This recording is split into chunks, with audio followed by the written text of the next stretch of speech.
সৃষ্টি হৈছিল কিন্তু অসমীয়া ভাষাটো ইংলেণ্ডত সৃষ্টি হোৱা নাছিল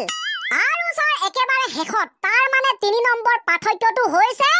অসমীয়া ভাষাটো অসমত সৃষ্টি হৈছিল কিন্তু ইংৰাজী ভাষাটো ইংলেণ্ডত সৃষ্টি হৈছিল হে হে হে ঐ মহাপণ্ডিত তই দেখোন একেটাকে ঘূৰাই পকাই ৩টা পাৰ্থক্য কৰি দিলি হয় ছাৰ নাই তেনেকুৱা হলে নহব তই বেলেগ ক'ব লাগিব আৰে ছাৰ পৰীক্ষা যদি আহে এই প্ৰশ্নটো আৰু মই যদি এনেকৈয়ে লিখো তেনেহলে তো ছাৰ মই নম্বৰ পাম কাৰণ মই তো ছাৰ ভুল কথা লিখা নাই মই শুদ্ধ কথাই লিখিছো তাৰ মানে তই বেলেগকে নক মানে আৰু কি ছাৰ মই তো আপোনাক শুদ্ধকে লিখি দিলো ন যে অসমীয়া ভাষাটো অসমত সৃষ্টি হৈছিল ইংৰাজী ভাষাটো ইংলেণ্ডত সৃষ্টি হৈছিল অলপ ঘূৰাই পকাই কৈছো কিন্তু তো মই শুদ্ধকে লিখিছো মই সুধিছো তই বেলেগকে কবি না নক বেলেগকে ন কি কম ছাৰ অসমীয়া ভাষাটো অসমত সৃষ্টি হৈছিল কিন্তু ইংৰাজী ভাষাটো হ'ব ইংৰাজী ভাষাটো ইংলেণ্ডৰ সৃষ্টি হৈছিল একেটাকে কৈ থাকিবি আৰু হ'ব তই আৰু কৈ নাথাকিবি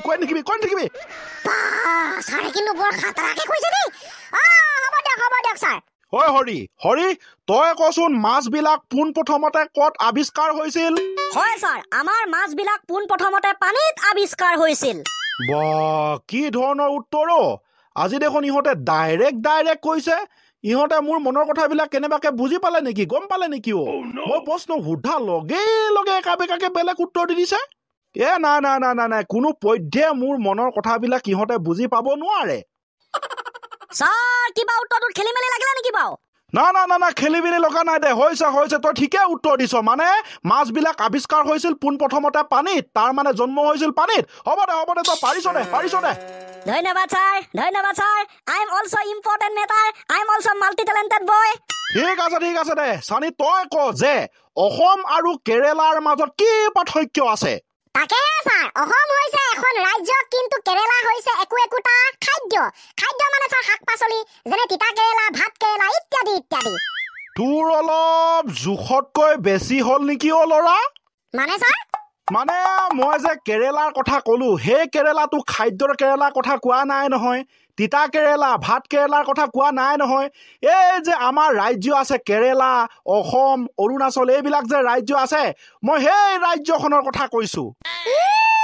কথাগুৰি মানে ৰাজ্য কেৰেলা কিন্তু মই পালোগে সবজি কেৰেলা হ'ব দিয়ক ছাৰ মই কৈছো শুনক ঠিক আছে ভালকে কবি তই হয় ছাৰ অসম হৈছে স্বৰবৰ্ণত বিখ্যাত কিন্তু কেৰেলা হৈছে ব্যঞ্জন বৰ্ণত বিখ্যাত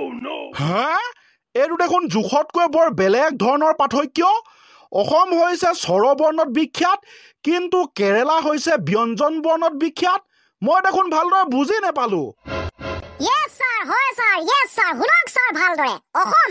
অসমৰ প্ৰথম আখৰটো কি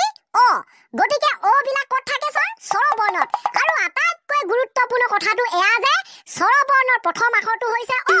গতিকে অসমটো স্বৰবৰ্ণত বিখ্যাত হ'বই মাই গড হয় ছাৰ একেদৰে কেৰেলা ৰাজ্যখনৰ প্ৰথম আখৰটো গতিকে কটোতো ব্যঞ্জন বৰ্ণত পৰে আৰু আটাইতকৈ বেছি গুৰুত্বপূৰ্ণ কথাটো এয়াই যে ব্যঞ্জন বৰ্ণৰ প্ৰথম আখৰটো হৈছে গতিকে কেৰেলাটো আমাৰ ব্যঞ্জন বৰ্ণত বিখ্যাত হ'ব